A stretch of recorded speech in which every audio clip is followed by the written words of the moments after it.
قالت هو من عند الله إن الله يرزق من يشاء بغير حساب۔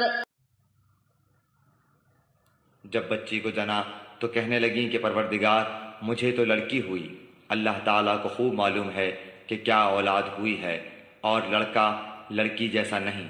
میں نے اس کا نام مریم رکھا۔ میں اسے اور اس کی اولاد کو شیطان مردود سے تیری پناہ میں دیتی ہوں۔ پس اسے اس کے پروردگار نے اچھی طرح قبول فرمایا اور اسے بہترین پرورش دی۔ اس کی خیر خبر لینے والا زکریا علیہ السلام کو بنایا۔ جب کبھی زکریا علیہ السلام ان کے حجرے میں جاتے، ان کے پاس روزی رکھی ہوئی پاتے۔ وہ پوچھتے، اے مریم، یہ روزی تمہارے پاس کہاں سے آئی؟ وہ جواب دیتی کہ یہ اللہ تعالیٰ کے پاس سے ہے، بے شک اللہ تعالیٰ جسے چاہے بے شمار روزی دے۔